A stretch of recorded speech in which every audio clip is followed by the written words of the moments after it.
تو دیکھیے اتنی ایسی چیزیں کہ جس کے لیے علماء نے ائمہ نے جانیں دی ہوں، اس کو کتنا زیادہ اہتمام کے ساتھ انجام دینے کی ضرورت ہے۔ اور سورہ مومن کی آیت نمبر 60 میں باقاعدہ اس کا عذاب بتایا گیا کہ ان الذین یستکبرون عن عبادتی سیدخلون جہنم داخرین۔ جو لوگ بھی عبادت کرنے سے اکڑتے ہیں، اکڑی تو ہے نا، اتنی سہولیات ہیں، اتنی آسانیاں ہیں، پھر بھی اس کو انجام نہیں دے رہے یا آخری وقت میں انجام دے رہے ہیں۔ جو لوگ بھی عبادتوں کو انجام دینے سے اکڑتے ہیں وہ عنقریب ذلت کے ساتھ جہنم میں داخل کیے جائیں گے، قرآن کی آیات ہے۔ تو اب آپ خود سوچئے کہ اتنی اہم ترین فریضہ، اس کو کتنی تیاری کی اس کی ہونی چاہیے اور کیسے تیاری کرنی چاہیے، یہ آج ہماری گفتگو کا عنوان ہوگا۔ دیکھیے جب بھی آپ کبھی کسی سے ملنے جاتی ہیں، اپنے کسی عام رشتہ دار بہن بھائی کے گھر بھی اگر آپ ملنے جاتی ہیں تو کچھ نہ کچھ آپ تیار ہوتی ہیں۔ کسی تقریب میں جب آپ جاتی ہیں تھوڑی سی آپ کی تیاری بڑھ جاتی ہے، اور کسی شادی کی تقریب میں اگر جانا ہوتا ہے تو اس کی ہفتوں بعض اوقات مہینوں پہلے سے آپ تیاریاں شروع کرتی ہیں۔ لوگ کسی بھی بڑے عہدیدار کے پاس جاتے ہیں، گورنر صاحب سے ملنے جانا ہے، صدر صاحب سے ملنے جانا ہے، مناسب ترین لباسوں کا اہتمام کیا جاتا ہے۔ اور یہاں یہ حالت ہے کہ اس کائنات کے پروردگار کے دربار میں حاضری کا وقت ہے، اور انتہائی نامناسب لباسوں کے اندر لوگ جو ہے وہ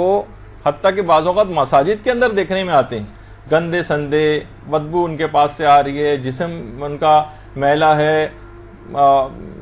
بہت، اور گھروں کے اندر بھی مرد حضرات بہت ہی کم لباس میں بنیان پہن کر یا کسی بھی طرح سے اس طرح کے لباسوں کے اندر نمازیں پڑھتے ہیں۔ اسی طرح سے خواتین بھی گھر کے کام کاجوں میں مصروف ہیں، فوراً چادر لائی، اوڑھ لی، گندے سندے کپڑے ہیں ان کے، بہت سی چیزوں کا اہتمام نہیں۔ تو یہ پروردگار عالم کی انتہائی درگزری ہے کہ اس حالت میں بھی وہ آپ کی نمازوں کو کہتا ہے کہ نہیں تمہاری نماز باطل نہیں ہے، میں نماز کو صحیح گردانتا ہوں، لیکن بارگاہ خداوندی میں اس طرح کی تیاری کیے بغیر، جو اس کے شایان شان ہے کسی اعتبار سے، اس کے بغیر ہی اس کے محضر کے اندر حاضر ہو جانا انتہائی بے ادبی ہے۔ تو اگر آپ واقعی آپ کی چشم بصیرت واہ ہو جائے اور آپ کی جو برزخی آنکھ ہے وہ کھل جائے، تو آپ حیران ہوں گے کہ کیا کیا اس موقع پر جس وقت آپ نماز کے لیے کھڑی ہوتی ہیں کیا کچھ ہو رہا ہوتا ہے آپ کے ارد گرد۔ اگر آپ کی وہ برزخی آنکھ کھل جائے، آپ کو احساس ہو جائے کہ کیا ہو رہا ہے، جو کہ ائمہ نے اپنی تعلیمات میں بتایا، جیسے کہ حضرت امیر المومنین علیہ الصلوۃ والسلام نے نہج البلاغہ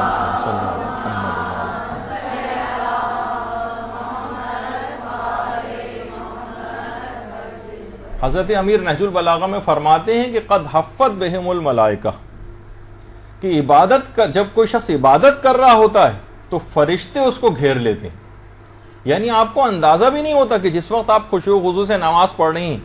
جس وقت کوئی انسان نماز پڑھ رہا ہوتا ہے تو فرشتے اس کو چاروں طرف سے گھیر لیتے ہیں،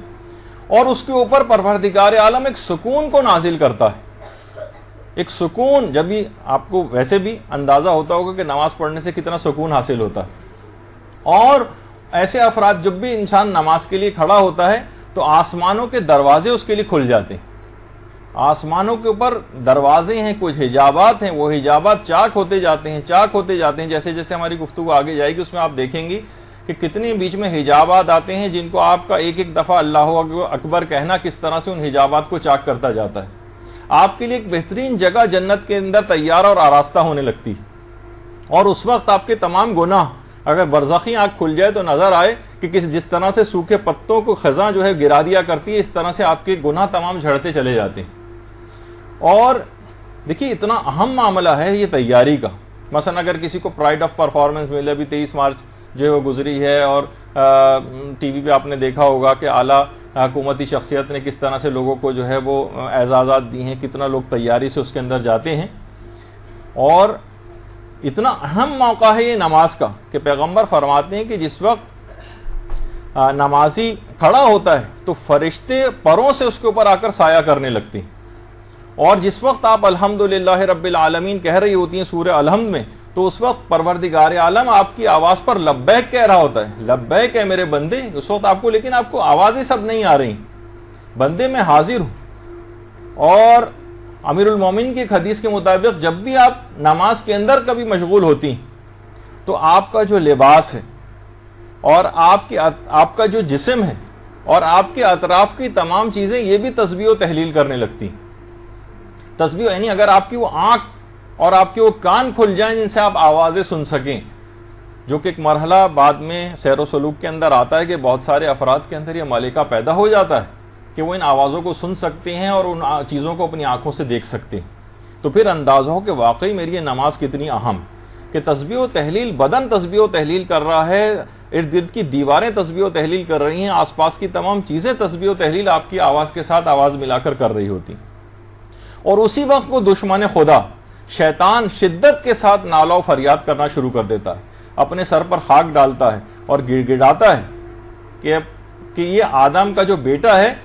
اس نے تو سجدہ کیا اور یہ نجات پا گیا، اور انکار کرنے کی وجہ سے، اسی سجدے سے انکار کرنے کی وجہ سے لعنت کا ایک طوق جو ہے وہ ہمیشہ کے لیے میری گردن پہ آ گیا، اور یہ فرزند آدم اسی سجدے کے ذریعے جو ہے وہ نجات پا گیا. تو اگر آپ کی وہ آنکھ کھل جائے تو آپ شیطان کی ایسی گریہ وزاری، اس کی آوازیں بھی سن سکیں. اور اتنا اہم موقع ہے یہ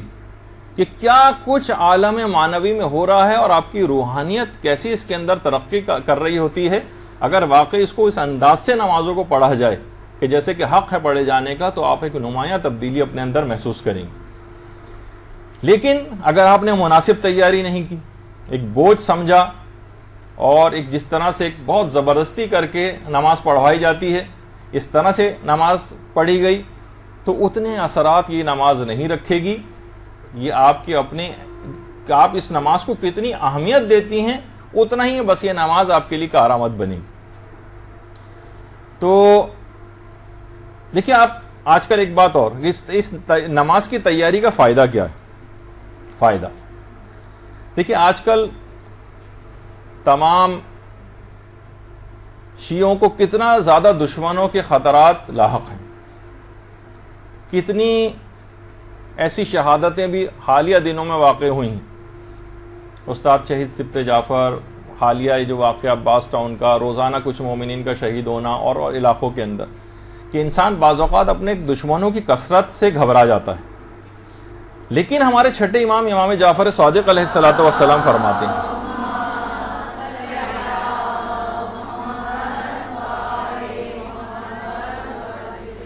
کہ ہمارے شیعوں میں سے جب بھی کوئی شخص، کوئی مومن نماز کے لیے اٹھتا ہے،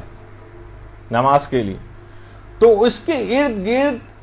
اس مومن کے تمام مخالفین کی تعداد کے برابر، سوچیے پوری دنیا میں آپ کے کروڑوں مخالفین، اس کے تمام مخالفین کی تعداد کے برابر فرشتے آ جاتے ہیں اور اس کی اقتدا میں نماز شروع کر دیتے ہیں اور اس کے لیے دعا کرتے رہتے ہیں. یعنی اتنا، یہ بھی آپ دشمنوں کی کثرت سے گھبرا رہی ہیں نا، اتنا ہی زیادہ آپ کے لیے فائدہ مند بات بھی ہے کہ امام فرماتے ہیں جب بھی کوئی شخص نماز کے لیے اٹھتا ہے مومنین میں سے تو اس کے ارد گرد اس کے مخالفین کی تعداد کے برابر فرشتے آ جاتے ہیں جو اس کی اقتدا میں آ کر نماز پڑھتے ہیں اور اس کے لیے مسلسل دعا کرتے ہیں. تو اب آپ دیکھیے کہ اس کی تیاری کیسے کر رہی ہیں. تقریباً 20-25 جو ہے پوائنٹس ہیں کہ آپ کو جن کا خیال رکھنا ہے. نماز آج سے شروع نہیں ہو سکے گی لیکن کچھ چیزیں ایسی ہیں کہ آپ کو اپنے ارد گرد ذرا نگاہ ڈالنی ہے اور ان چیزوں کو کوشش کرنا ہے کہ آپ پوری کر لیں نماز سے پہلے ہی. ایک لسٹ کی صورت میں بھی آپ کے پاس ایک چیز آ جائے.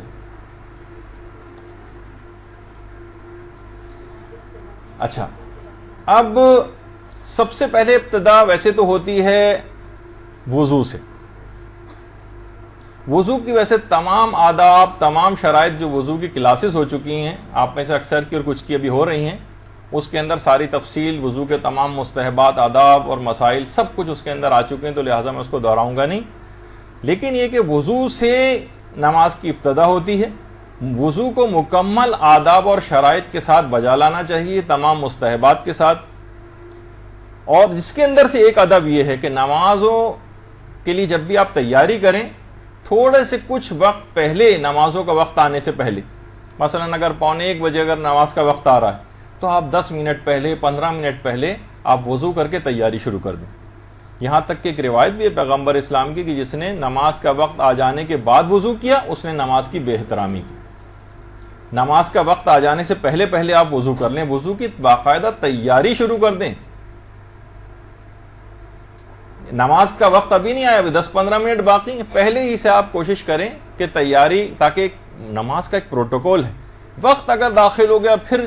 وضو کرنے گئے، کیونکہ دیکھیے ابھی وضو ہو جائے گا بالکل ٹھیک ہے، لیکن ہمارا عنوان کیا ہے اوپر پڑھیے، اس کے اندر کیا بہترین نماز کیسے پڑھیں.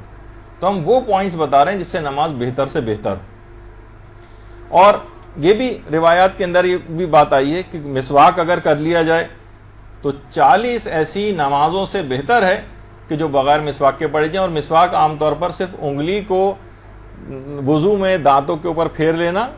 جو کہ آپ کلی وغیرہ کرتی ہیں اور دانتوں پر انگلی پھیرتی ہیں، وہ بھی اسی کے حکم میں آ جاتی ہے، لیکن الگ سے بھی مسواک کرنے کی بڑی تاکید. اچھا، جتنا بھی وضو میں آپ کا خشوع و خضوع ہوگا اتنا ہی آپ کا نمازوں میں خشوع و خضوع ملے گا. کوشش کریں کہ وضو کے اندر بہت سی چیزیں، مستحبات، مستحب دعائیں، ان کا اگر آپ نے خیال کر لیا تو یہ لازمہ اس بات کا بنے گا کہ آپ کو نمازوں کے اندر بھی خشوع و خضوع حاصل ہوگا. البتہ ایک احتیاط وضو میں اور کر لی جائے. عام طور پر گھروں میں ذرا سی لاپرواہی کی جاتی ہے، لیکن اس کا اثر نماز پہ پڑ سکتا ہے، یعنی اس کے ثواب میں کمی ہو سکتی ہے، یا آپ ایک نامشروع یا غیر اخلاقی کام آپ سے ہو جاتا ہے. عام طور پر لوگ گھروں میں خیال نہیں کرتے، اور وضو کے لیے یا مسجد میں بھی ہوتا ہے، وضو خانوں میں کسی کی بھی چپل پہنی اور باتھ روم میں چلے گئے اور وہاں سے چھپ چھپ کرتے ہوئے گیلے پاؤں لے کے مثلا وہاں سے واپس آ رہے ہیں. کسی بھی شخص کو اچھا نہیں لگے گا کہ جو ہے اس کے چپل وغیرہ کو اس طرح سے گیلا کیا جائے. تو اگر ہو تو کوشش کریں، اگر اتنا ہی اس کو گیلا ویلا کرنے کا شوق ہے تو اپنی چپل لے کر جائیں، کسی اور کی چپل پہن کے نہ جائیں. ورنہ کیا ہوگا کہ نماز کی ابتدا ہی جو آپ نے وضو سے کی ایک نامناسب کام، یا ہو سکتا ہے حرام بھی ہو جائے، اگر اس کی اجازت نہ، اس سے آپ نے ابتدا کی. دوسری اہم بات یہ ہے جس کا آپ کو نماز میں خیال کرنا ہے کہ ہمیشہ آپ کا جسم اور لباس بہت صاف ستھرا ہو، خاص طور پر جسم بھی صاف ستھرا ہو. عام طور پر لوگ خیال نہیں کرتے، بس خواتین بھی انہوں نے چادر ایک اوپر پہنی اور گھر کے کاموں میں کے درمیان ہی ہو جائے گی نماز، سب صحیح، لیکن ہم بہترین نماز بتا رہے ہیں کس طرح سے ہوگی. جسم سے مثلا بدبو آ رہی ہے، پسینہ آ رہا ہے، کوئی اور ہے، یعنی آپ اس انداز سے، یعنی کہ بارگاہ خداوندی میں حاضری کا وقت آ گیا، تو گندے جسم کے ساتھ خاص طور پر پاؤں کے سلسلے میں لوگ احتیاط نہیں کرتے. پورے گھر میں ننگے پاؤں اس طرح سے گھوم رہے ہیں، نیچے سے پاؤں گندے ہیں، خاک آلود ہیں، اسی میں ہی نماز پڑھنے کے لیے کھڑے ہو گئے. یہ اتنا مناسب نہیں ہے. ہمیشہ صاف ستھرا جسم کے ساتھ نماز پڑھنی. اور تیاری، دیکھیے اتنی اہمیت ہے نماز کی تیاری کے حوالے سے کہ باقاعدہ وسائل الشیعہ میں ہمارے ساتویں امام موسی کاظم علیہ الصلوۃ والسلام صلی اللہ علیہ وسلم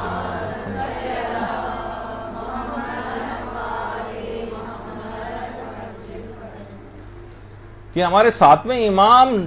جمعرات کے دن سے ہی جمعے کی تیاریاں شروع کر دیتے تھے. جمعرات کے دن سے، ایک دن پہلے سے، ہم تو تھوڑے وقت پہلے سے آپ سے کہہ رہے ہیں، لیکن بعض اوقات ایک دن پہلے سے تیاریاں شروع ہو جاتی ہیں. اور یہی وجہ ہے کہ ہمارے امام زمانہ علیہ الصلوۃ والسلام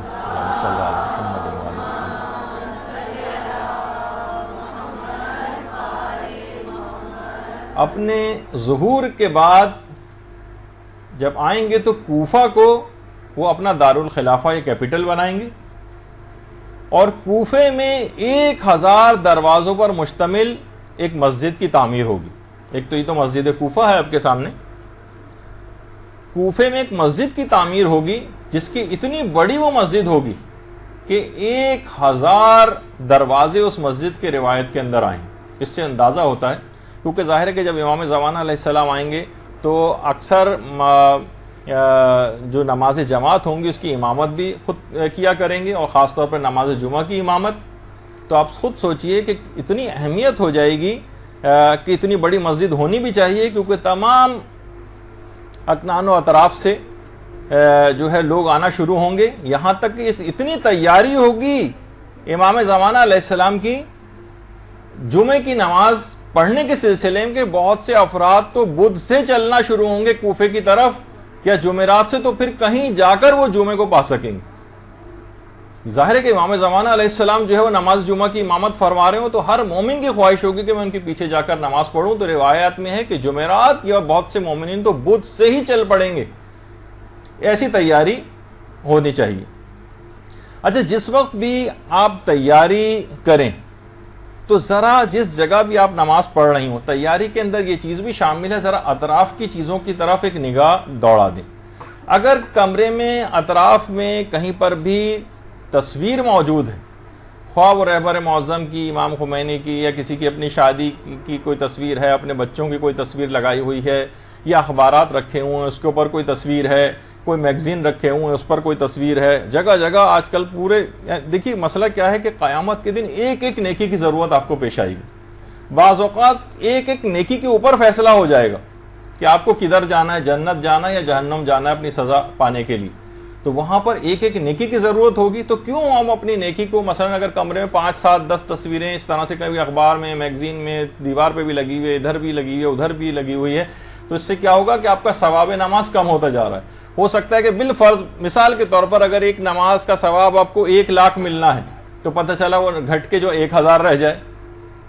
10,000 رہ جائے، کہاں 1 لاکھ اور کہاں 10,000، تو ہم بلا وجہ ایک ایک نیکی جب کام آنے والی ہے تو اپنی نماز کے ثواب کو کیوں کم کریں؟ تو یا تو اس تصویر کو الٹ دیں یا اس تصویر کے اوپر کوئی کپڑا ڈال دیں دوران نماز، اور کوشش تو یہ کریں کہ کیا ضرورت ہے۔ بعض اوقات جب ہر وقت یہ تصویریں لگی رہتی ہیں نا تو آپ بعض اوقات توجہ بھی نہیں ہوتی اور ہفتوں مہینوں گزر جاتے ہیں ان تصویر کی طرف دیکھتی بھی نہیں۔ آپ اپنی نمازوں کو کیوں ثواب زبردستی کم کرواتی ہیں؟ اس وجہ سے کہ تصویریں اس طرح سے لگا کے رکھی جائیں، جب کراہیت ہے اس کے اندر، جب آپ کی نمازوں کا ثواب کم ہو رہا ہے۔ تو بہرحال امام خمینی بھی سیرت میں یہ تھا کہ کسی بھی جگہ جاتے تھے تو اگر قالین کے اوپر، ایران میں اس طرح کی بہت سی چیزیں قالین پر جس پر جاندار کی تصویر وغیرہ ہوتی تھی اس قالین کو اٹھوا دیتے تھے اور کمرے میں جا کر ادھر ادھر کا معائنہ کرتے تھے، جہاں کوئی تصویر نظر آتی تھی اس پہ جا کے یا تو کپڑا ڈالتے تھے یا اس کو الٹ دیتے تھے۔ تو اسی طرح سے اچھا اب تصویر یا تو کسی بھی جاندار مثلا کسی جانور کی ہو، بعض اوقات اس طرح کی بھی تصویریں ہوتی ہیں تو یہ بھی اسی حکم میں آئے گی جو آپ کے نماز کے ثواب کو کم کرے گی۔ یا مثلا کسی انسان کی تصویر ہو، خاص طور پر سب سے پہلے میں ایک مسئلہ یہ بتا دوں کہ موجودہ مجتہدین میں سے آغا آیت اللہ خامنئی کو چھوڑ کر، رہبر معظم کو چھوڑ کر سارے تقریباً مجتہدین یہ بات کہتے ہیں کہ کمرے میں کسی بھی جگہ تصویر اگر لگی ہوئی ہے، چاہے آپ کے پیچھے ہے، دائیں ہے، بائیں ہے، سامنے ہے، ہر جگہ نماز مکروہ کر دے گی۔ البتہ رہبر معظم آیت اللہ خامنئی یہ بات بیان فرماتے ہیں کہ اگر صرف سامنے تصویر ہو، جیسے کہ اس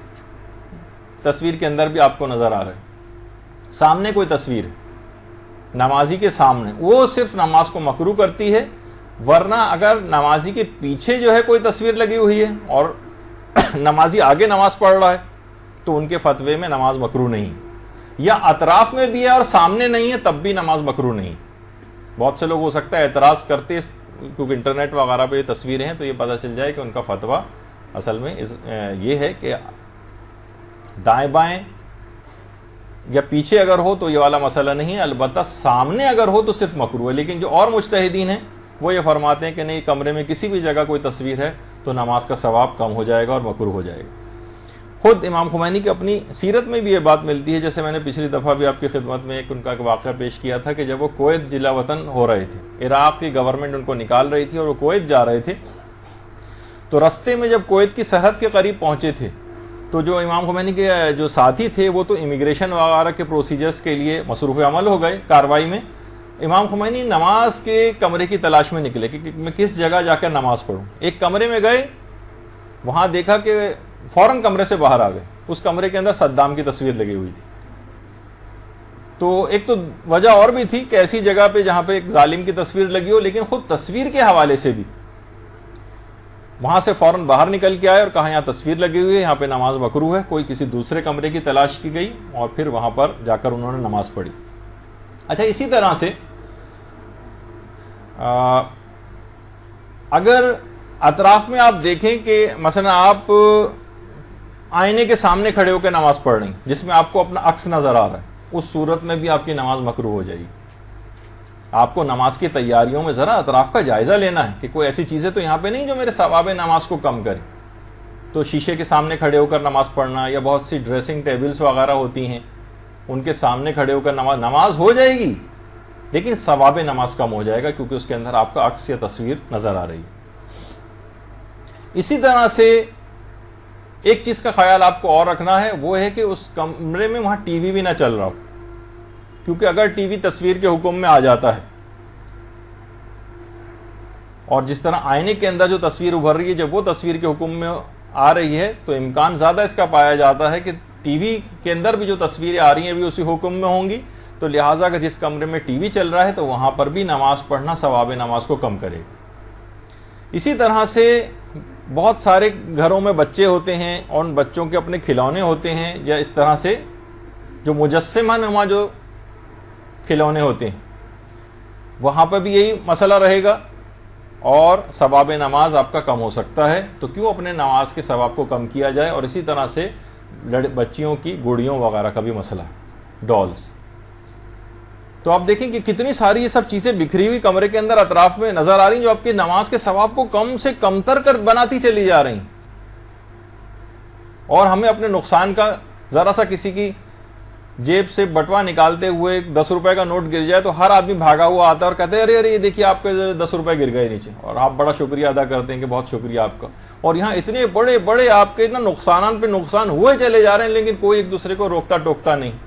اور اگر روک ٹوک بھی دیں تو کہتا ہے کون سی چیز واجب و حرام والا تو مسئلہ نہیں ہے نا بھائی، یہ لاس بھی تو آپ کا کتنا بڑا، جو اچھے کاروباری حضرات ہوتے ہیں وہ زیادہ فائدے کر کبھی نہیں حاصل ہوتا، 1 کروڑ کے بجائے آدھا کروڑ منافع ہوا ہے ان کو، تب بھی اس کو لاس شمار کرتے ہیں۔ تو بہرحال ان اطراف کا جائزہ لیجیے کہ اس طرح کی کوئی چیز کمی تو واقع کرنے والی نہیں ہے آپ کی نمازوں کے ثواب میں۔ پھر نمازوں کی جگہ کا آپ کو بہت اچھا سا انتخاب کرنا ہے۔ دیکھیے سب سے پہلے تو معاشرے کے اندر جہاں اجتماعی طور پر نمازیں ہوتی ہیں وہاں پر بھی جو منتظمین ہیں اگر وہ تھوڑا سا درد دل رکھتے ہیں، لوگوں کو نماز کی طرف راغب کرنے کے شوقین ہیں، تو ان کو ایسی جگہوں یعنی مساجد کو، اور جس جگہ بھی نماز ہو رہی ہے نماز خانے بنے ہوئے ہیں، ایسی جگہ اس کو بنانا چاہیے کہ لوگوں کو دل لگے وہاں آنے میں۔ ایسی جگہیں ہم نے دیکھی ہیں نماز کے سلسلے میں کہ قالین ان کے جو ہے وہ کیچڑ کی طرح سے تقریباً ہو چکے ہیں، اتنے میلے گندے، بجری اس کے اندر بھری ہوئی ہیں، چیونٹیاں وہاں پہ چل رہی ہیں، بڑی مشکل سے آدمی جو ہے نا وہاں پہ نماز پڑھے اور فوراً سوچتا ہے کہ بھاگ جائے یہاں سے۔ تو نمازی جو اپنی نماز کی جگہ کا جو ہے وہ انتخاب آپ کوشش کریں کہ اچھے سے اچھا ہو، جو واقعی رکھتے ہیں، حتیٰ کہ علماء تک باقاعدہ ایسی جگہوں کا اہتمام کرتے ہیں، جھاڑویں لگاتے ہیں، صفائیاں کرتے ہیں وہاں کی، کہ محضر خدا سمجھے دربار خدا ہے، یہاں پر خدا کے دربار میں حاضری دینی ہے، اس کو کتنا صاف اور بہترین بنانا چاہیے۔ تو اچھی سے اچھی جگہ جو واقعی اس کا خیال رکھتے ہیں کہ ایسا ہو کہ لوگ یہاں پر آئیں تو ان کا واپس جانے کو دل نہ چاہے، تو ایسی کوشش کرنی چاہیے کہ ہم ایسی جگہیں اجتماعی طور پر ہوں کہ جہاں پر لوگوں کا دل لگے۔ اسی طریقے سے جہاں لوگ باتیں کر رہے ہیں، خشوع خضوع بہت کم ہو رہا ہے، یہ ثواب آپ کا بہت کم ہوا چلا جا رہا ہے، یا ایسا کا کوئی کمرہ ہے کہ جہاں پر مثلا آپ نے ایسی جگہ جا کر نماز پڑھنی، اس کا بھی آپ کو خیال کرنا چاہیے کہ بالکل کمرے کی کھڑکی جو روڈ کے قریب جو ہے جہاں سے ٹریفک کا بہت زیادہ شور آ رہا ہے، لوگوں کی باتوں کی آواز آ رہی ہے، کہیں ریڈیو چل رہا ہے، ٹی وی زور سے چل رہا ہے، وہاں پر آواز آ رہی ہے، ایسی جگہوں پہ نماز پڑھنا یہ خود آپ کے خشوع خضوع کو کم کرے گا، اور خشوع خضوع کم ہوگا تو آپ کا ثواب نماز بھی کم ہو جائے گا۔ یہاں تک کہ پیغمبر اسلام کے ایک صحابی تھے جو اپنے باغ میں، اپنا ذاتی باغ تھا اور اس میں نمازیں پڑھ رہے تھے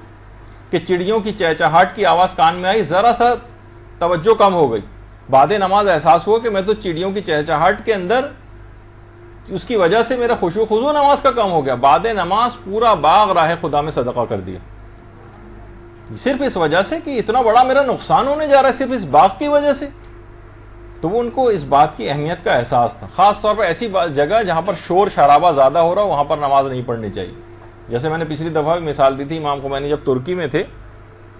تو وہاں انہوں نے باقاعدہ بعد میں آ کر لوگوں سے کہا کہ میں نے وہاں دیکھا تھا کہ میں نماز جمعہ میں خود جاتا تھا، 5,000 5,000 افراد وہاں پر موجود ہوتے تھے، اہل سنت کی جو نماز جماعت ہوتی تھی، اور کہہ رہے ہیں کہ مجھے 5 کلمات تک سننے کو نہیں ملتے تھے وہاں پر، یعنی اتنی خاموشی کے ساتھ اور خشوع خضوع کے ساتھ جو ہے وہ میں دیکھتا تھا لوگوں کو نماز پڑھتے۔ تو بہت سے لوگوں کو سرزنش کی ہے ان کی بات بتا کر کہ آپ کو بھی ایسی جگہوں کا انتخاب کرنا چاہیے، کوشش کرنی چاہیے کہ زیادہ شور شرابہ وغیرہ نہ ہو، ورنہ دماغ وہاں لگ جائے گا اور آپ کا ثواب نماز کم ہوگا۔ اور کوشش یہ کرنی چاہیے کہ جس جگہ بھی، جو آپ گھر میں بھی کوئی بھی جگہ یا مصلی اپنا بنائیں، اسے کوشش کریں کہ وہ آرام دہ اور بہتر سے بہتر ہو، دیکھیے پیغمبر اسلام کے ان اصحاب کا جن کا میں نے سب سے پہلے لیکچر میں ذکر کیا تھا کہ وہ جو گرم ہو چکی ہوتی تھیں اور دہک رہی ہوتی تھیں، کنکریاں ان کو پھونکے مار مار کے اس کے اوپر سجدہ کرتے تھے ٹھنڈا کر کے، وہ والا ہمارا تو ایمان ہم اپنے اندر نہیں پاتے، عیش پرستی کے اتنے عادی ہیں. تو ہمارے لیے تو ضروری ہے کہ نمازوں کی طرف راغب کرنے کے لیے کہ ہمیں اپنے نفس کو سہولیات مہیا کریں. اب بہت سے لوگ یہ ہو سکتا ہے کہیں گے بھئی یہ تو آپ مزید عیش پرستی کی طرف ان کو لے جا رہے ہیں. نہیں، کیونکہ یہ آج کل ہو گیا ہے ایمان کی یہ حالت، تو اس میں ہم کہیں گے نہیں انتہائی سخت یا بہت پتلی سی نماز جائے نماز جو ہے اس کے اوپر کھڑے ہو کر پڑھو، جس میں گھٹنے بھی آپ کے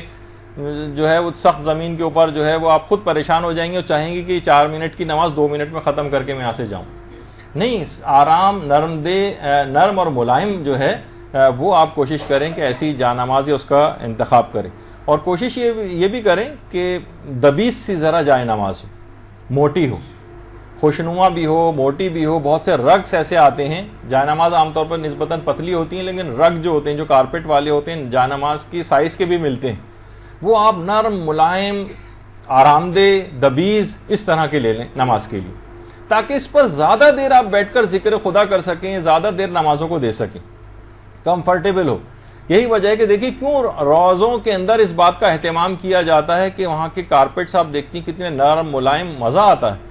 لوگ بہت سے ایک اعتراض بھی لوگ کرتے ہیں جس کا ابھی موقع نہیں ہے، انشاءاللہ کسی اور موقع پر علماء نے جو اس کے جوابات دیے آپ کی خدمت پیش کروں گا کہ ائمہ کے روزوں پر مثلا سونا کیوں لگایا جاتا ہے، ائمہ کے روزوں کو اتنا پرشکو کیوں بنایا جاتا ہے. ائمہ خود تو انتہائی سادہ زندگی بسر کرتے تھے، کیا یہ مناسب نہیں کہ یہاں کا سونا اور آرائشیں نکال کر غریبوں کے اندر تقسیم کر دی جائیں اور اس کو بالکل عام سا رکھا جائے. ایک اعتراض ہوتا ہے اپنے صاحبان ایمان کی طرف سے.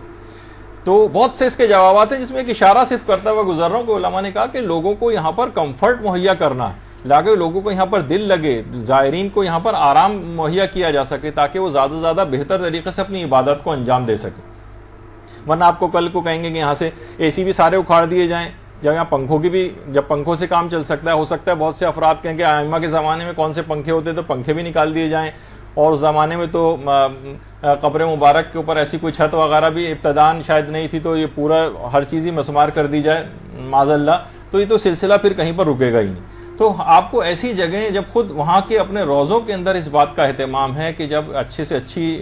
آپ کو کارپیٹ انتہائی نرم ملائم، تو گھروں میں بھی ایسا انتظام کیا جا سکتا ہے. اور بچوں کے حوالے سے بھی یہ بات بہت اہم ہے. چھوٹے بچے ہیں ان کو تو پورا ماحول آپ کو دینا پڑے گا. دیکھیں وہ جو آئنسٹائن کہا کرتا تھا نا کہ ہم کسی کو پڑھا نہیں سکتے، ہم صرف پڑھائی کا ماحول دے سکتے ہیں اس کو. تو ہم ظاہر زبردستی کرنا نمازوں کے سلسلے میں، تو اس کے اندر ایک یہ بھی ہے کہ کوئی ایسا ماحول بھی گھروں کے اندر نہیں پایا جاتا. جیسے کل ہی ہمارے پیرنٹ ٹیچرز میٹنگ یہاں پر ہوئی تھی، تو ایک بچے سے والدہ اس کی آئیں اور شکایت کی کہ یہ نماز نہیں پڑھتا ہے. جب ان کو الگ سے کونے میں لے جا کے بچے سے پوچھا گیا بیٹا آپ نماز کیوں نہیں پڑھتے، تو کہنے لگا میں کیا کروں، ہماری امی بھی تو نہیں پڑھتی.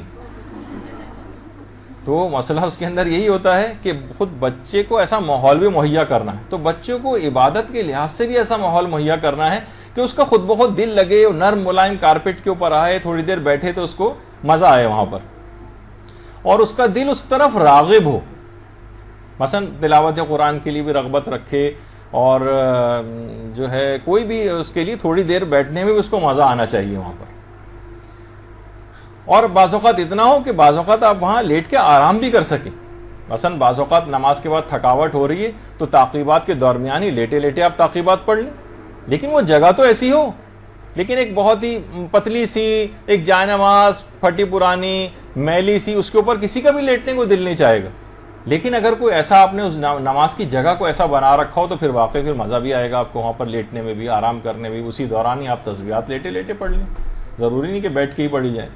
اسی طرح سے جس جگہ بھی آپ نماز پڑھیں اس میں کوشش کریں کہ آپ کے بالکل قریب ہی قرآن رکھا ہوا ہو کہ تعقیبات کے درمیان آپ وہاں پر قرآن بھی کی تلاوت بھی کر سکیں. وہیں پر توضیح المسائل بھی قریب کے اندر موجود ہو، صحیفہ کاملہ موجود ہو، آپ نے ہاتھ بڑھایا صحیفہ کاملہ اٹھا لیا، آپ نے ہاتھ بڑھایا مفاتیح الجنان اٹھا لی،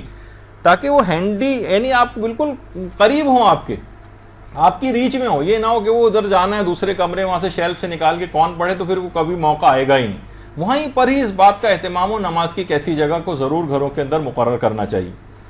اور علماء یہ بھی فرماتے ہیں کہ نماز کو اگر آپ کو بہتر سے بہتر بنانا ہے تو کوشش یہ کریں کہ جس جگہ بھی آپ نماز پڑھیں، نماز کی تیاری میں چیز شامل ہے کہ وہ جگہ نسبتاً تاریک ہو. نسبتاً پوری گھوپ اندھیرے کی بات نہیں کر رہا، اس میں تو کراہیت بھی ہو سکتی ہے. تاکہ خشوع خضوع زیادہ ہو. یعنی آپ نسبتاً اگر وہ جگہ ذرا وہاں روشنیاں کم ہوں تو وہ بہت بہتر ہے, روشنی کم ہو. اور باقاعدہ شہید ثانی نے تو اپنی کتاب اسرار الصلاۃ میں لکھا ہے کہ کم روشنی والی جگہ خاص طور پر بہت زیادہ بہتر ہے نمازوں کی ادائیگی کے لیے. یعنی جتنی بھی چیزیں اصل میں آپ کو نظر آتی ہیں نا, اتنی ہی چیز آپ کی توجہ ڈسٹریکٹ ہوتی, یعنی آپ کی توجہ ہٹ جاتی ہے. جتنی چیزیں آپ کو نظر آئیں گی, کیونکہ نماز عام طور پر یہ بھی مسئلہ آگے چل کر کبھی آئے گا کہ بہرحال کہ نمازوں کو آنکھ بند کر کے پڑھنا یا کھول کر پڑھنا اس کے سلسلے میں. لیکن یہ کہ بہرحال جتنی چیزیں نظر آ رہی ہیں اتنی آپ کے لیے توجہ بٹانے کا باعث بنتی ہیں. اور جب بھی بہت سے علماء تو کہتے ہیں اگر خشوع خضوع آپ کو آنکھیں بند کر کے ہی مل رہا ہے تو آپ آنکھیں بند کر کے بھی نماز پڑھ سکتی. یہ خشوع خضوع ملنے والی بات. تو بہرحال خشوع جو ہے, خشوع خضوع یہ زیادہ عام ہے بنسبت کسی اور چیز کے. تو دیکھیے جو کچھ بھی آپ کی زبان کہہ رہی ہے نا, اس کا دل سے بھی آپ کی تائید ہونی چاہیے, ورنہ کبھی بھی اس کے اثرات مرتب نہیں ہوں گے. یعنی خشوع اتنا اہم ہے. اور امام خمینی نے تو خاص طور پر خشوع و خضوع کیسے حاصل کریں, ایک تو بہت پہلے ایک لیکچر ہمارا ہو چکا ہے, لیکن ایک بالکل نئے انداز سے ہوگا جب گفتگو ذرا آگے بڑھے گی ہماری. تو اس کے اندر بھی یہ بات بڑی اہم ہے کہ امام خمینی نے ایک بڑے خطرے کا اپنی کتاب کے اندر ایک احساس دلایا کہ دیکھیے اگر آپ نے آداب نماز کا خیال نہیں کیا اور نمازوں کو بے توجہی کے ساتھ پڑھا, اور اس طرح سے پڑھا کہ وہ صرف زبان کے تک تھا, دل میں اس کو جگہ نہیں دی, مرتکز اپنی اس کو توجہات کو نماز کی طرف نہیں کیا, تو امام خمینی فرماتے ہیں کہ جب خوف و شدت کا عالم ہوگا یا حالت احتضار ہوگی تو ایسی صورتحال اس وقت آ سکتی ہے ایسے افراد کے لیے کہ وہ رسول حتیٰ کہ ائمہ کو تک کو بھول جائیں گے. اور جس وقت سوال منکر و نکیر جس وقت ہونے والا ہوگا, جو پہلی رات آئے گی سوال و منکر و نکیر, تو ایسے افراد جنہوں نے انتہائی سرسری طریقے سے اپنی نمازوں کو پڑھا تھا, نہ اس میں توجہات تھیں, نہ ان کے دل نے ان کے زبان کا ساتھ دیا تھا, تو جب شدت اس قسم کی ہوگی تو جب فرشتے آ کر ان سے پوچھیں گے تو بہت امکان اس بات کا ہے کہ کہیں یہ پیغمبر نہ پوچھا جائے گا تمہارا نبی کون ہے, تو رسول کا نام بھول جائیں گے. تو اپنی نمازوں کی بڑی حفاظت کرنا, تو تمام ایسی چیزوں سے اپنے آپ کو بچانا ہے کہ جس کے خطرات بہت بڑھتے چلے جاتے ہیں اگر ان کا خیال نہ کیا جائے. اور یہ بھی علماء نے کہا کہ کوشش یہ کریں کہ اگر کمرے میں بھی آپ کسی جگہ پڑھ رہی ہیں تو اگر کوئی کمرے کا ایک کونا ہو تو زیادہ مناسب. ایک تو ہے کہ مثلا کمرہ اس کے بالکل بیچ میں کھڑے ہو کے ہم نماز پڑھ رہے ہیں, نہیں, دیوار کے قریب جتنا آپ اگر چلتی چلی جائیں اتنا زیادہ بہتر ہے. ایک تو سب سے کونے والا کمرہ ہو جہاں لوگوں کی آمد و رفت کم ہو, وہاں زیادہ عام طور پر ثواب یوں ہوگا, کنسنٹریشن زیادہ ہوگی, لوگوں کی آمد و رفت ہی کم ہے. لیکن یہ کہ اگر کمرے میں بھی آپ کسی جگہ پڑھ رہی ہیں تو پھر آپ کوشش یہ کریں کہ دیوار کی طرف چلی جائیے ذرا. دیوار اگر آپ کے سامنے ہوگی تو آپ کی توجہات ادھر ادھر نہیں جائیں گی. اور جگہ کے سلسلے میں ایک اہم ترین بات یہ ہے کہ جس جگہ بھی آپ نماز پڑھیں کوشش یہ کریں کہ جگہ میں بھی اس بات کا خیال رکھیں. نماز کو شروع کرنے سے پہلے دیکھیے ابھی باتیں بتائی جا رہی ہیں کہ جگہ جو ہے وہ غصبی نہیں ہونی چاہیے. مثلا آپ نے کرائے پہ کوئی مکان لیا ہوا ہے اور اس کا کرایہ ہی نہیں دے رہے, یا مثلا یہ ایسی کوئی غلطی ہو, یا مثلا مالک مکان یعنی وہ آپ کا ایگریمنٹ جو ہے پورا ہو چکا ہے اور خالی کر دینا چاہیے تھا لیکن آپ ٹالتی جا رہی ہیں اور وہ مالک مکان پیچھے لگا ہوا ہے آپ کے, اب آپ کی جو نمازیں ہیں اس سے متاثر ہو سکتی ہیں. یا مثلا کوئی پلاٹ آپ نے لیا تھا جس پر خمس پہلے سے واجب الادا تھا, اسی کے اوپر نماز بنایا اور خمس ابھی تک ادا نہیں کیا, نہ اس کو کوئی تدبیر ایسی کی ہے, نہ حاکم شرع وغیرہ کے پاس جا کے کوئی مصالحت کی ہے, اور اسی میں نمازیں پڑھ رہے ہیں, آپ کی نمازوں کا بڑا مسئلہ ہو جائے گا. یا ایسا کوئی گھر ہے کہ جو والد کے انتقال کے بعد یا میراث میں سب کو تقسیم ہونا چاہیے تھا اور کچھ افراد راضی نہیں ہیں اس طرح سے رہنے پر, تو اگر کسی بھی وارث کا حق اگر مارا گیا ہے اور کچھ افراد اس پر قبضہ کر کے بیٹھے ہوئے ہیں تو اب بھی وہاں نمازوں کا بہت بڑا مسئلہ ہو جائے گا. تو ہمیشہ اس بات کا خیال رکھنا ہے جگہ نماز کے سلسلے میں. ابھی تو ہم نے نماز دیکھی شروع بھی نہیں کی ہے, یہ تو صرف ابھی ہم کھڑے ہو کے اندازہ لگا رہے ہیں, تصویروں کو دیکھ رہے ہیں, کبھی کچھ کر رہے ہیں, کوئی ایسی جگہ کا انتخاب کر رہے ہیں, لباس کا انتخاب وغیرہ سب چیزیں ہو رہی ہیں. تو اسی کے اندر جگہ بھی ہے وہ مباح ہونی چاہیے. ایسا نہ ہو کہ اس طرح کی کوئی چیز ہو تو آپ کی نمازوں کا چاہے وہ کتنی خشوع و خضوع سے کیوں نہ پڑھی جائیں کوئی فائدہ مرتب نہیں ہوگا. اسی طرح سے نماز شروع کرنے سے پہلے آپ کو چاہیے کہ آئینے میں ذرا اپنا جائزہ بھی لیجیے. آئینے میں خواتین کے سلسلے میں اس کی تاکید اور زیادہ ہے. ایک عام انسان تو ایک عام آدمی کیا کرے گا, زیادہ سے زیادہ کنگا وغیرہ کر لے گا, مرد حضرات میں سے ہے, اپنے لباس کو تھوڑا سا دیکھ لے گا. لیکن اچھا اس کی اہمیت بھی دیکھیے, کبھی بھی ایسا کچھ ہوتا ہے کہ مثلا گھر کے دروازے پہ بھی آدمی کبھی جا رہا ہوتا ہے, کوئی آ جاتا ہے تو تھوڑا سا اپنے آپ کو بہتر کر لیتا ہے. پیغمبر اسلام بھی کی سیرت یہ تھی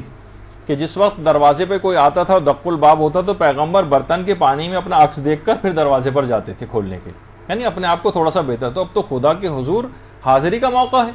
تو وہاں تو اپنے آپ کو ضرور ذرا دیکھ لینا چاہیے کہ محضر خدا میں حاضر ہونے جا رہے ہیں, حلیہ وغیرہ بھی درست ہے, یا کوئی ایسی غلطی تو نہیں ہو رہی ہے, خاص طور پر خواتین کے سلسلے میں. ایک بال بھی اگر کوئی ایسا نظر آئے, اب تو خواتین بہت سی جو ماڈرن ہو گئی ہیں ذرا, تو وہ اپنے اس بات کا خیال نہیں کرتی ہیں, لیکن ایک بال بھی اگر کسی عورت کا نظر آ رہا ہے تو اس کی نماز غلط ہو جائے گی. تو مسائل نماز کے لحاظ سے بہت ان چیزوں کا خیال رکھنا ہے کہ کہیں سے کوئی بال نظر نہ آئے. دوپٹے کے اندر نماز جس میں سے بال جو ہے مثلا جھلک رہے ہوں, اتنا سی تھرو اگر کوئی دوپٹہ ہے یا چادر بھی سی تھرو ہے جس میں سے یعنی باقاعدہ بال جھلک رہے ہوں اس میں سے, تو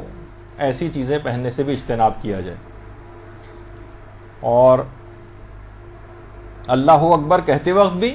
کوشش یہ کریں, ایک تو بالوں کا بھی مسئلہ ہے, دوسرا کلائی کا بھی مسئلہ ہے. یعنی ایسا نہ ہو کہ آپ اللہ اکبر کہنے کے لیے ہاتھوں کو اوپر اٹھائیں اور قمیض تھوڑی سی آپ کی جو بھی آپ نے پہنی ہوئی ہے وہ اوپر ہو جائے اور آپ کی کلائی وغیرہ ظاہر ہو جائے. یہ بھی کوشش کریں کہ اس طرح سے نہ ہو. بال بالکل نہیں نظر آنے چاہیے, جو کہ عام طور پر خواتین کے کچھ نہ کچھ اس قسم کی غلطی نظر آتی. اور قنوت پڑھتے وقت بھی یہی غلطی ہے, تو خیر ذرا دعا کے حوالے سے, لیکن اگر کوئی بلند ہاتھوں کو بلند کر رہی ہیں عام طور پر خواتین, اور وہ جو ہے اس میں ان کی کلائی وغیرہ ظاہر ہو رہی ہے, تو بھی ان کی نماز غلط ہو سکتی ہے. اسی طرح سے سجدے میں جاتے وقت بھی جب کوئی نامحرم سامنے نہیں ہوتا ہے تو ظاہر ہے کہ موزے وغیرہ پہننے واجب نہیں ہوتے ہیں, لیکن خواتین کیا عام طور پہ کیا ہوتا ہے کہ سجدے میں گئیں اور پائچہ اونچا ہو گیا تو اب ٹخنے سے بھی اوپر کی جگہ کافی زیادہ کھل سکتی ہے. تو اس کی بھی احتیاط کی جائے کہ اس طرح سے آپ کوئی بھی چیز پہنے کہ جتنی نماز میں جسم چھپانا ضروری ہے اتنا کم سے کم جو ہے وہ ضرور چھپا رہے. اور قنوت کے اندر بھی خاص طور پر تھوڑی سی بھی کلائی جو ہے یہ کوشش کریں کہ ظاہر نہ ہو, اور سلیوز وغیرہ پہنی جائیں تو بہت اچھا ہے, یا چادر پہنی جائے تو اس کے اندر تو خود بخود ہاتھ اس طرح سے چھپ جاتے ہیں. لیکن یہ کہ عام طور پر اسکارف وغیرہ پہن کے یا تھوڑا سا کم پردہ کر کے جو خواتین چادر کو استعمال نہیں کرتی اور ویسے ہی کچھ چھپانے اپانے کی کوشش کرتی ہیں, دوپٹے کو اس طرح سے کر لیتی ہیں, لیکن یہ کہیں نہ کہیں سے جسم کے وہ اعضاء اس کے اندر کھل سکتے ہیں کہ جس سے نماز غلط ہو جاتی. تو بہرحال وہ مسائل اپنی جگہ پر آئیں گے. تو ابھی تو میں صرف ایک اشارہ کرتے ہوئے گزر رہا ہوں کہ آئینے کے اندر دیکھ کے آپ اپنا ضرور اس انداز کا طریقہ کار کر لیں. اور آپ کی جو آستینیں بھی ہوں, چاہے وہ نماز کی چادر ہو کچھ ہو, کوشش یہ کریں کہ اس طرح سے اندازہ کر لیں کہ آپ کے میکسیمم لینتھ میں بھی جس وقت آپ ہاتھوں کو اپنے پھیلائیں گی یا قنوت وغیرہ پڑھیں گی تو ایسا تو نہیں کہ وہ آپ کی کلائیاں وغیرہ ظاہر ہو جائیں گی. تو آپ کو تھوڑی سی بڑے سائز کی چادر وغیرہ کا بھی انتظام کر کے اس میں نماز پڑھنی چاہیے. اور بچوں کے سلسلے میں بھی مائیں خاص طور پر اس کی احتیاط کریں کہ ان کو شروع سے اس بات کی ٹریننگ دیں کہ پردے کا کس انداز سے خیال رکھنا ہے نماز کو شروع کرنے سے پہلے. اچھا, اسی طرح سے بچوں کے سلسلے میں تو تاکید اپنی جگہ پر ہے. چھوٹے بچے جو ابتدائی سے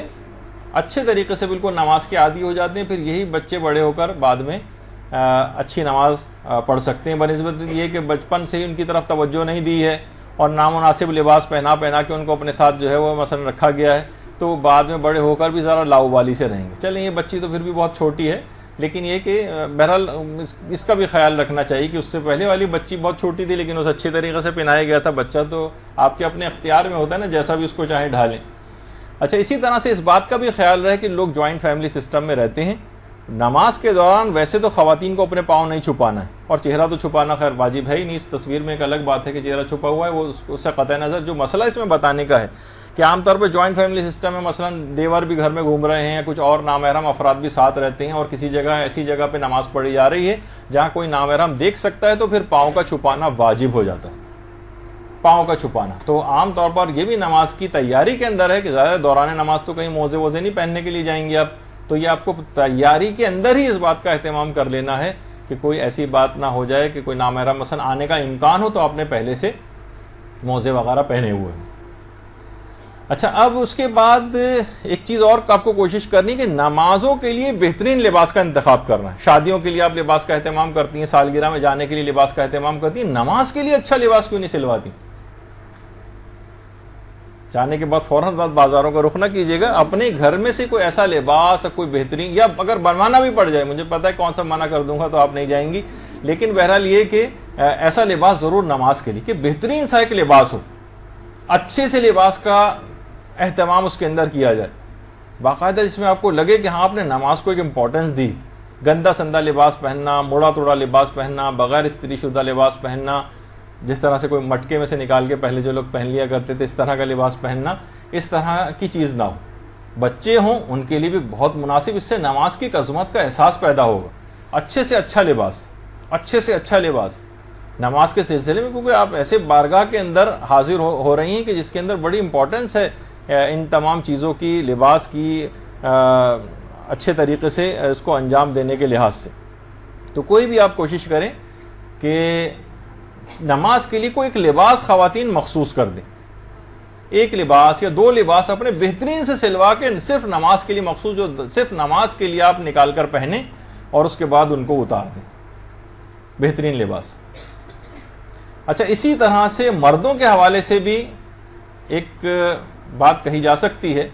کہ مرد حضرات بھی عام طور پر گھروں میں جس طرح سے بھی چاہیں وہ نماز شروع کر دیتے ہیں، ہو تو جاتی ہے، لیکن وہ بھی اگر جیسے کندورہ وغیرہ ہوتا ہے عرب حضرات جو پہنتے ہیں، یہ گھر میں بالکل ایک تیار حالت میں رکھا ہو، اس کو خوشبو وغیرہ لگائی ہوئی ہو، اس کے اندر صاف ستھرا ہو، نماز کے لیے گئے پہلے اس کو پہنا اور اس کے بعد پھر جا نماز پر آ کر نماز شروع کر دی، تو صاف ستھرا لباس ہوگا۔ اچھا، جب الگ سے ایک لباس پہنتا ہے نا تو آدمی ذرا کانشیس ہوتا ہے، نماز کو ایک امپورٹنس ملتی ہے۔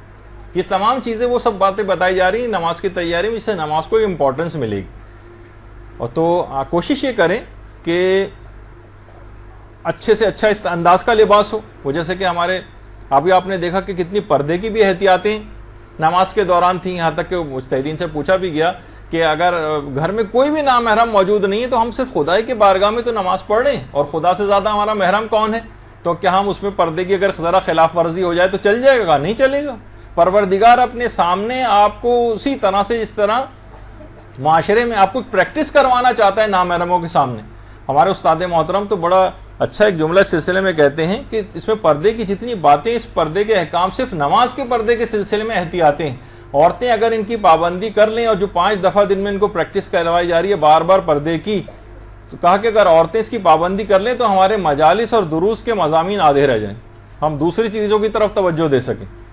پتہ چلا ساری بار بار توجہ میں انہی چیزوں کی طرف دینی پڑتی۔ تو پروردگار بھی چاہے آپ اکیلے کمرے میں کیوں نہیں نماز پڑھ رہی، کسی نامحرم کا دور دور تک یا محرم کے آنے کا بھی امکان نہیں، تب بھی پروردگار اپنی بارگاہ میں آپ کو اسی انداز سے بلا رہا ہے، پورے مکمل پردہ کروا کر۔ تو کب آپ کے لیے سزاوار ہوگا کہ عام حالات میں آپ کو نامحرموں کے سامنے جانے کی اجازت مل جائے بے پردگی کے عالم میں۔ تو ایک تو بات یہ کہ دیکھیے لباس کو آرام دہ ہونا چاہیے، لباس تنگ نہ ہو۔ عام طور پر ہو تو جاتا ہے، لیکن مثلا ٹائٹ قسم کی پینٹس پہنی ہوئی ہیں اور جینز پہنی ہوئی، اٹھنا بیٹھنا بھی مثلا اس کے اندر مشکل ہو رہا ہے، تو ایسی نمازوں کے اندر یہ نامناسب ہے، ان کی توجہ، ان کا دل بھی نہیں لگے گا۔ تو ایک تو میں نے یہ کہا کہ نمازوں کے لیے کوشش کریں کہ الگ لباس ہوں اور باقاعدہ کسی جگہ ہینگر میں کسی جگہ وہ ٹنگا ہوا، اور مرد حضرات ہوں خواتین ہوں نکالیں پہنیں اور نماز ختم کرنے کے بعد دوبارہ اس کو ٹانگیں۔ دیکھیے نمازوں کے لحاظ سے لباس کی اتنی اہمیت ہے کہ بہترین لباس کا امام حسن علیہ الصلوۃ والسلام، ہمارے اللہ صلی اللہ علیہ وسلم،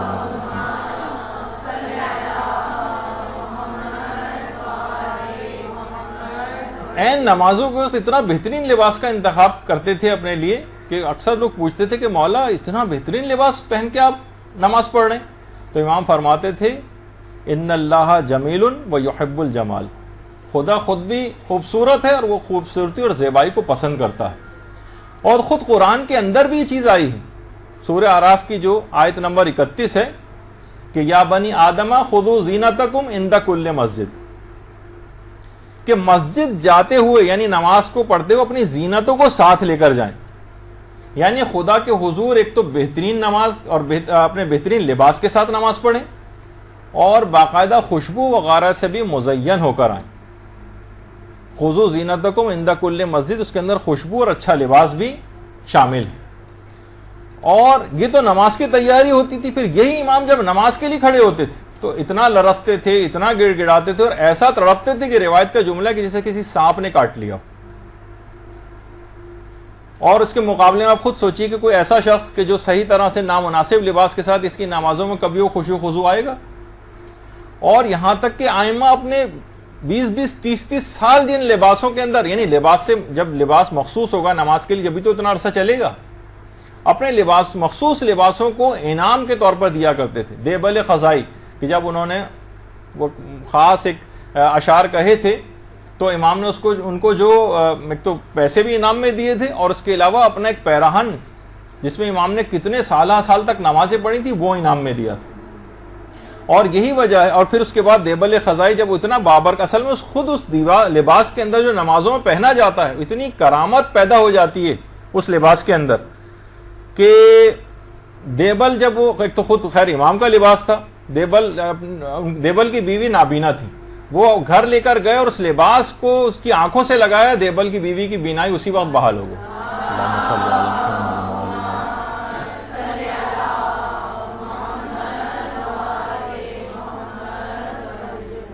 آیت اللہ مرشی نجفی نے کہا کہ وہ سال تک جس لباس میں نے نماز شب اور دیگر نمازیں پڑھی اس لباس کو میرے ساتھ قبر میں دفن کیا جائے. وہ بابرکت لباس ہے، وہ ایک نشانی کے طور پر وہ لباس ہے.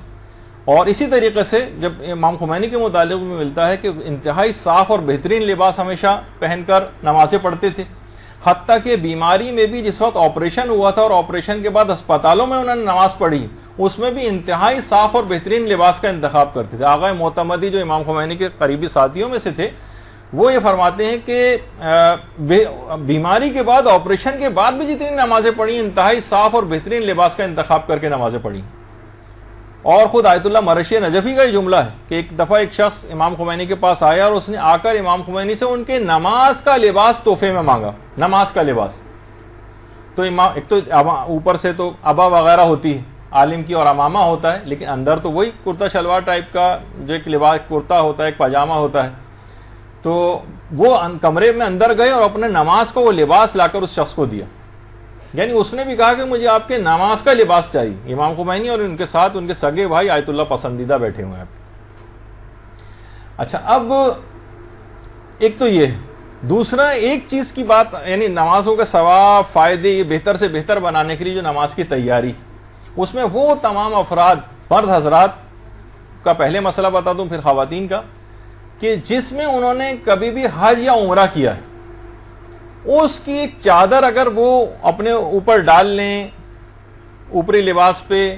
اور اس کو پہن کر کبھی کبھار نماز پڑھ لیں تو اور زیادہ بہتر. عام طور پر لوگ یہ کرتے ہیں اس کو پھینک ویک دیتے ہیں، وہ بڑی امپورٹنٹ چیز ہے، حتیٰ کہ اس کے اندر کفن دیا جانا بھی بہت ثواب رکھتا ہے.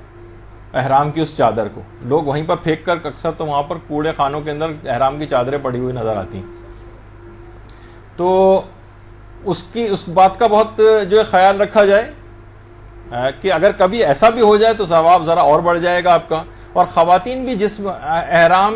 کا جو ان کا مقنع تھا یا جس میں انہوں نے حج کیا تھا، عمرہ کیا تھا یا مثلا حج کیا تھا، تو اس کو بھی پہن کر کبھی کبھار نماز میں اس کو اگر پہن لیا جائے تو بہت اچھا. اور تاکہ تمام چیزوں کی پہن کے یہ آپ گواہیاں تیار کر رہی ہیں. اور خواتین کے لیے ایک بات اور بھی ہے ویسے تو عام طور پر کہ کوئی ایک معمولی سے چھوٹا کم سے کم ایک زیور ضرور انہوں نے پہنا ہوا، لیکن اس کی یہ معنی بھی نہیں ہے کہ اگر مثلا یہ مسئلہ پتہ چل گیا تو آپ فوراً اس وقت اس کے بعد جیولری کی دکان میں جائیں اور وہ اپنا کوئی زیور وغیرہ کی تلاش شروع کریں. وہی جو گھر میں عام طور پر آپ اور چھوٹا موٹا اتنا زیور کہ ایک کڑا، ایک چوڑی، کوئی بھی ایسی چیز، کوئی ہار، کوئی بھی ایئر رنگ یا کوئی بھی، یہ تو عام طور پر خواتین کے پہنے ہوئی ہوتی ہیں تو وہ بھی کافی. لیکن اگر کسی نے کچھ نہیں پہنا ہوا تو کوئی نہ کوئی ایک چیز ضرور اس طرح سے پہن لے تو ذرا نماز کی تیاری ذرا اس کی اچھی شمار ہو جائے گی. اور پھر اس کے بعد یہ ہے کہ یہ بھی مستحبات میں سے ہے کہ خوشبو لگا کر جو ہے وہ نماز پڑھی جائے. خوشبو کی بڑی تاکید ہے، اور خود اپنے لیے بھی خوشبو لگائیں اور اگر کچھ اطراف میں اور لوگ پڑھ رہی ہیں کچھ خواتین یا اور محرم رشتہ دار، ان کو بھی آپ جو ہیں ان کی بھی خوشبو لگائیں تو بہت ہی اچھا ثواب کا کام ہے، خوشبو کا لگانا بھی اور دوسروں کو بھی اس انداز سے اس میں شریک کرنا۔ ہمارے جو چوتھے امام تھے امام زین العابدین علیہ الصلوۃ والسلام،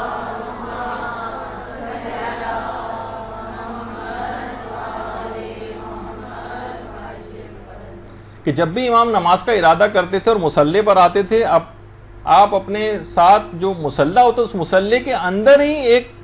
عطر کی شیشی رکھی ہوتی تھی اور اسی عطر سے اپنے آپ کو معطر کرتے تھے اور پھر نماز جو شروع کرتے تھے۔ اور کبھی بھی امام خمینی کے متعلق بھی ملتا ہے کہ ان کے مصلی میں بھی ایک عطر کی ایک چھوٹی سی شیشی وہ ضرور ان کے پاس ہوتی تھی۔ اور نجف میں بھی جس وقت وہ جلا وطنی کی زندگی گزار رہے تھے تو جب نماز شب کے لیے چھت پہ جاتے تھے تو ہمیشہ عطر کی شیشی اوپر ساتھ لے جاتے تھے۔ دیکھیں یہ بھی کر سکتے تھے کہ نیچے سے عطر لگایا اور اوپر چلے گئے اور نماز شروع کر دی، نہیں، عطر کی شیشی اپنے ساتھ شاید ہر نماز سے پہلے تھوڑا سا عطر ضرور لگاتے ہوں۔ اور یہ بھی چھٹے امام نے جملہ ارشاد فرمایا ہے کہ اس نماز کی نسبت یہ 70 گنا زیادہ ثواب رکھتی ہے والی نماز جو وہ تمام نمازیں جو بغیر عطر کے پڑھی جائیں، یعنی ان سے کہیں زیادہ 70 گنا ثواب یہ نماز رکھے گی کہ جو عطر لگا کے پڑھی جائے۔ تو ہم کیوں اپنے ثواب کو کم کریں، کیوں نہ زیادہ سے زیادہ ثواب کو بڑھائیں؟ اور کوشش یہ کریں کہ جب بھی آپ، جیسے بھی ہم نے کہا کہ وقت آنے سے 10-15 منٹ پہلے وضو کر لیں، تو یہ بھی کریں کہ جس وقت بھی آپ کا نماز کا ارادہ ہو آپ اس وقت سے تقریباً 5-10 منٹ پہلے، 3 منٹ پہلے، 4 منٹ پہلے آپ مصلی کے اوپر آ جائیں اور تھوڑی سی دیر تلاوت قرآن کر لیں۔ دیکھیے میں نے اس سے پہلے بھی بات بتائی تھی کہ امام خمینی تو تقریباً آدھے گھنٹے پہلے آ کر اور تلاوت قرآن میں مشغول ہو جاتے تھے۔ آدھے گھنٹے بعد نماز کا وقت آنا ہے، وضو کیا اور اس کے اوپر آ گئے مصلی پر اور اس کے بعد تلاوت قرآن شروع کر دی۔ تو یہ تمام اقدامات اس وجہ سے ہو رہے ہیں کہ آپ کو نماز میں آپ کی رغبت ہو، آپ کا دل لگے، ورنہ ایک بہت بے ادبی ہوگی، بے احترامی ہوگی، دل آپ کا متوجہ ہو جائے نماز کی طرف۔ یہی وجہ ہے کہ جب امیر المومنین جب آتے تھے نماز کے لیے، اللہم صلی علی محمد وعلی محمد، تو اتنا پہلے سے تیاری شروع ہو چکی ہوتی تو اتنا متوجہ نماز کے وقت پہ آ کر ہو جاتے تھے کہ بدن کانپنے لگتا تھا، رنگ متغیر ہو جاتا تھا اور کہتے تھے اس امانت کی ادائیگی کا وقت آ گیا، جس کو زمین و آسمان پر جب پیش کیا گیا تو اس کو تحمل کرنے کی طاقت نہیں رکھتے تھے۔ دیکھیے خود مصلی کے اوپر آ کر بیٹھنا یہ انتہائی زیادہ ثواب اور فائدے کی چیز۔ جتنی دیر انسان مصلی پر آ کر بیٹھا رہتا ہے خدا کے فرشتے اس پر مسلسل درود و سلام بھیجتے رہتے ہیں اور کہتے ہیں پروردگار تو اس بندے کو بخش دے، تو اس بندے کو بخش دے اور اس پر اپنا رحم و کرم نازل فرما۔ اور نماز کی تیاری میں ایک چیز یہ بھی شامل ہے کہ آپ کے ہاتھ میں عقیق کی انگوٹھی ہو، عقیق کی انگوٹھی، اور اگر آپ نے عقیق کی انگوٹھی پہنی ہوئی ہے اور دوران نماز آپ کے ہاتھ میں ہے تو اس کا بہت زیادہ ثواب اور فائدہ ہے۔ اور خود پیغمبر اسلام کی حدیث مبارکہ بھی ہے کہ عقیق کی انگوٹھی پہنو کہ پتھروں میں یہ پہلا پتھر ہے جس نے خدا کی وحدانیت اور میری نبوت اور اے علی تمہاری امامت کا اقرار کیا۔ اللہم صلی علی محمد۔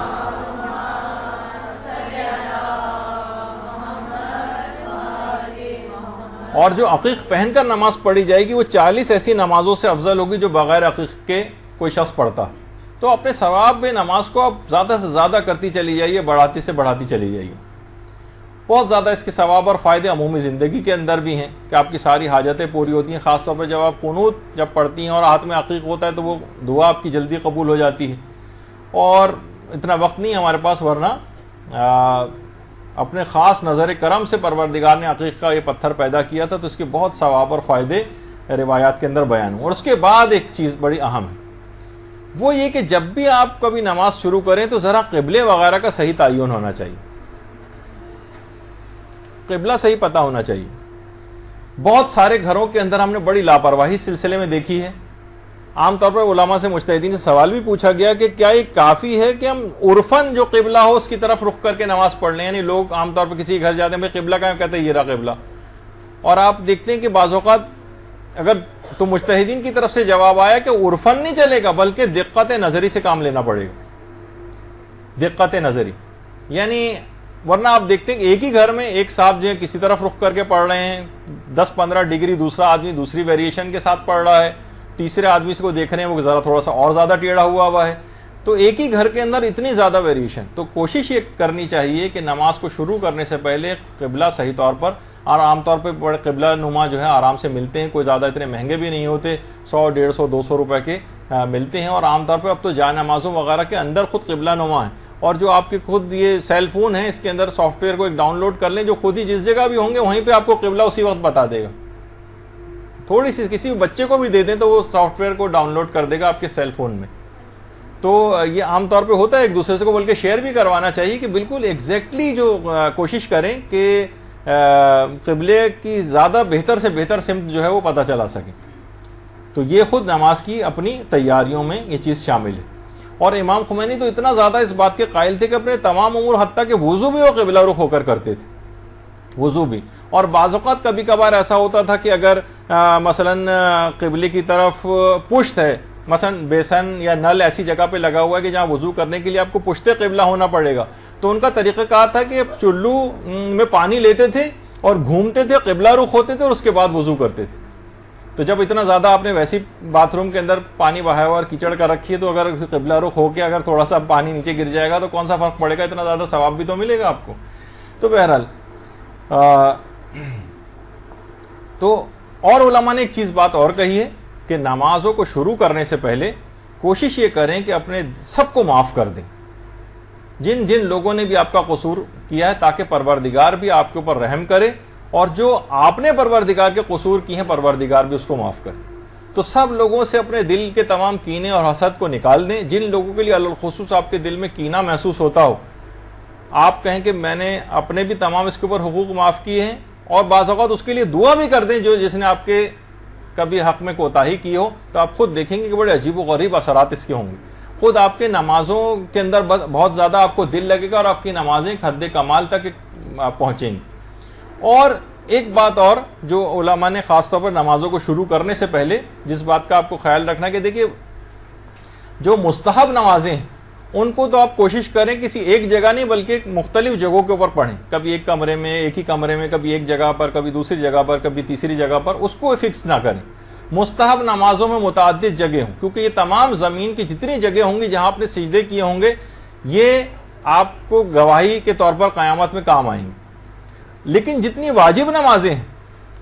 اس میں علماء یہ بات بیان فرماتے ہیں کہ اس کے لیے کوشش کریں کہ کوئی ایک جگہ مقرر کر لیں،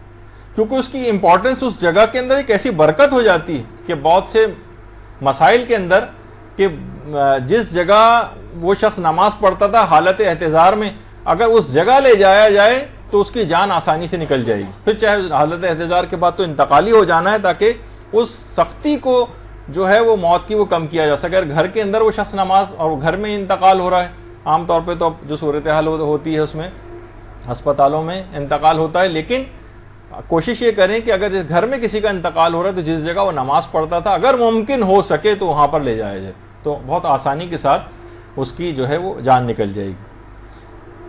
اچھا، اسی طرح سے کوشش یہ کریں کہ جب بھی کبھی نماز کے لیے کھڑے ہوں، ہونا چاہے تو گھر میں کوئی بچہ ہو اس کو بھی اپنے ساتھ ضرور لے لیں. کسی کی اپنی اولاد ہے، چھوٹے بہن بھائی ہیں، ان کو بھی اپنے ساتھ ضرور لے لیں، کیونکہ سورہ اعراف کی جو 31ویں آیت اس سے پہلے ابھی آپ نے پڑھی کہ یا بنی آدم خذوا زینتکم عند کل مسجد، کہ جب بھی تم نماز کے لیے مسجد کے لیے نکلو تو اپنی زینت کو اپنے ساتھ لے لو. تو اب زینت کے کئی احتمالات علماء نے پیش کیے ہیں کہ زینت سے کیا مراد ہے. ایک تو وہی ہے کہ صاف ستھرے کپڑے وہ زینت کے اندر آتے ہیں، اور یہ کہ خود خوشبو کا لگانا یہ بھی زینت میں آتا ہے. اور ایک احتمال علماء نے یہ بھی کہا کہ کوئی مسجد جانے کا تذکرہ ہے تو بہرحال اس میں یہ کہ اچھے امام جماعت کا انتخاب یہ خود مسجد کی زینتوں میں سے ایک چیز ہے. لیکن اگر خود قرآن سے پوچھیں کہ قرآن نے خود زینت کس کو کہا ہے، تو سورہ کہف کی آیت نمبر 46 میں علماء فرماتے ہیں کہ المال والبنون زینت الحیات الدنیا، یعنی مال کو اور اولاد کو زینت کہا گیا ہے. تو اس لحاظ سے یہ دنیا کی زندگی کی زینتیں ہیں. یعنی جب بھی انسان نماز کے لیے مسجد جا رہا ہو یا خود گھر میں بھی نماز پڑھ رہا ہو تو ایک تو یہ ہے کہ اپنی اولاد کو اپنے ساتھ لے لے، اپنی اولاد کو اپنے ساتھ لے لے. اور اپنی اولاد کو اپنے ساتھ رکھے، کیونکہ زینت، قرآن نے زینت اولاد کو بھی کہا ہے. تو چھوٹے بچے بھی جب جاتے ہیں تو ایک ایک چیز دیکھتے ہیں، آبزرو کرتے ہیں، کسی بھی بڑے شخص کو نماز پڑھتے دیکھتے ہیں. تو بہرحال اپنی اولاد کو اپنے ساتھ رکھیں. اور دوسرا یہ ہے کہ المال والبنون کا لفظ آیا کہ کچھ پیسہ بھی اپنے ساتھ رکھ لیں. تو کیونکہ عام طور پر یہ ہوتا ہے کہ کوئی نہ کوئی مستحق، کوئی جاننے والا، کوئی ایسا وہاں پر موجود ہوتا ہے کہ اس کو آپ صدقہ دے سکتے ہیں، تو کچھ نہ کچھ پیسے بھی اپنے ساتھ رکھیں. تو دیکھیے اتنی زیادہ اس بات کی امپورٹنس ہے کہ جب بھی کبھی نماز کے لیے کھڑے ہوں تو کوشش یہ کریں کہ کوئی نہ کوئی بچوں کو تاکہ عادی بنانے کے لیے اپنے ساتھ نماز پڑھوائی جائے. اور کیسے نماز میں تمام چیزوں کا جب خیال رکھ رہے ہیں تو کیسے اس ہستی کو فراموش کیا جا سکتا ہے کہ جس کی وجہ سے آج ہم اس قابل ہوئے کہ نماز بچی ہوئی ہمیں نظر آ رہی ہے، یعنی ہمارے امام حسین علیہ الصلوۃ والسلام.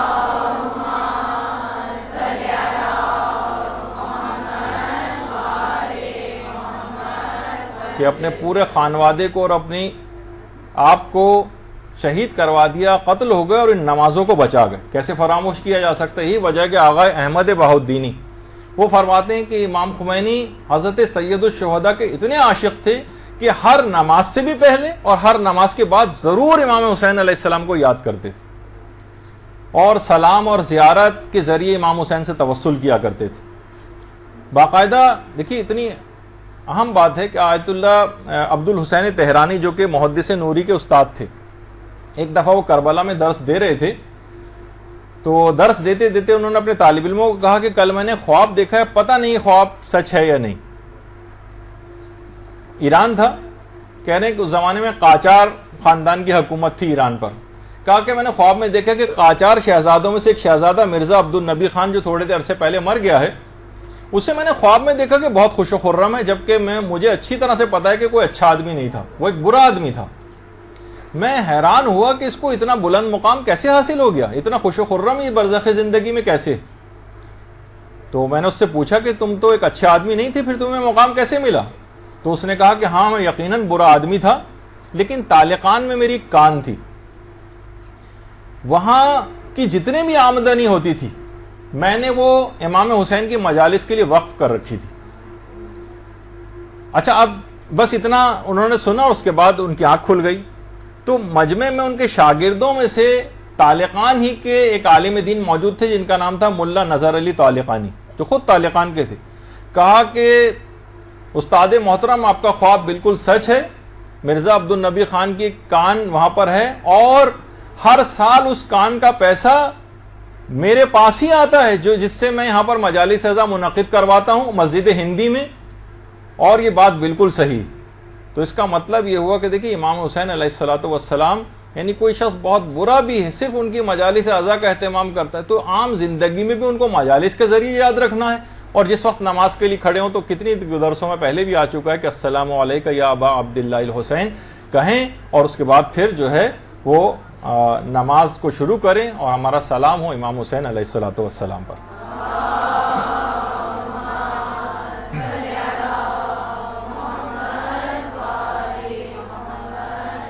اچھا ایک بات اور تیاری کے اندر اور بتا دی جائے، وہ یہ ہے کہ جب آپ ہر چیز کو دیکھ رہی ہیں اطراف میں تو کوشش یہ کریں کہ نمازوں میں جو آپ کی سجدگاہ ہے ذرا اس کی طرف بھی دیکھ لیجئے.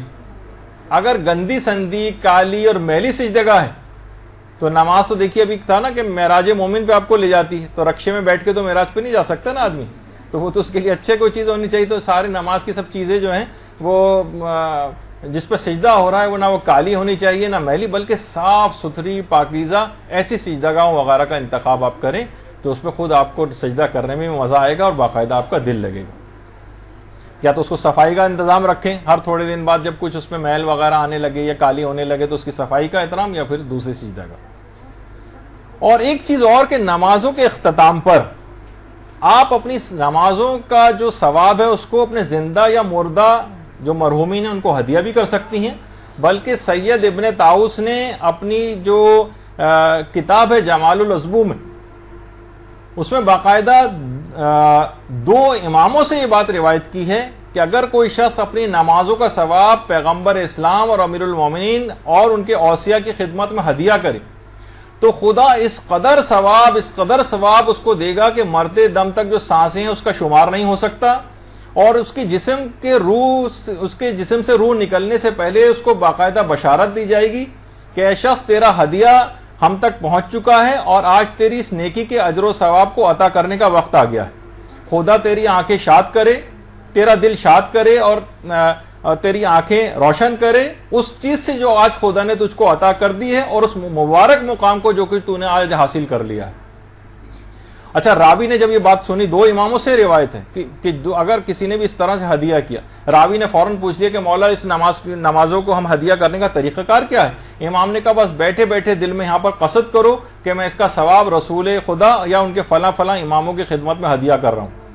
اور اس کے بعد یہ باقاعدہ مکیال المکارم کی دوسری جلد میں شیخ تقی موسوی اصفہانی نے بھی باقاعدہ اس کو لکھا ہے مکیال المکارم.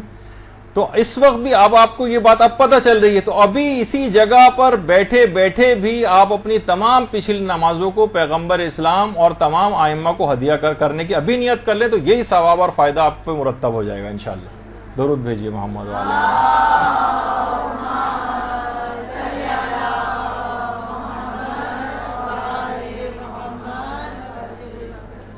اگرچہ ایک بات اور بہت اہم آج رہ گئی، لیکن کیا کریں کہ وقت بہرحال ختم ہو گیا ہے، لیکن انشاءاللہ کوشش کریں گے کہ جی ہاں، واجب نمازوں کو بھی ہدیہ کیا جا سکتا ہے،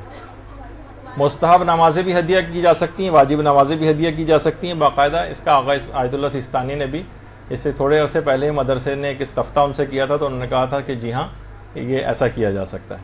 اچھا، اب بس یہاں پر آج ہماری نماز کے تیاری کے سلسلے میں صرف ایک بات بس رہ گئی، جو انشاءاللہ اگلی دفعہ اس کو شروع میں لے کر آئیں گے، اور اگلی دفعہ سے براہ راست ہم نماز کو شروع کر دیں گے. اب یہ تو آپ نے دیکھا کہ ہم نے صرف نماز کی تیاری کی ہے، ارد گرد اپنا جائزہ لیا اور اطراف کی چیزوں کا جائزہ لیا، جس میں پورا درس ختم ہو گیا. انشاءاللہ اگلی دفعہ سے ترتیب وار مرحلے وار گفتگو شروع ہو جائے گی. وصلی اللہ علی محمد وآلہ الطیبین الطاہرین.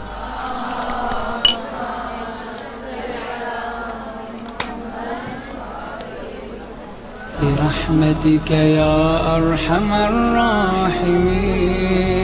وصلى الله على محمد وآله الطاهرين.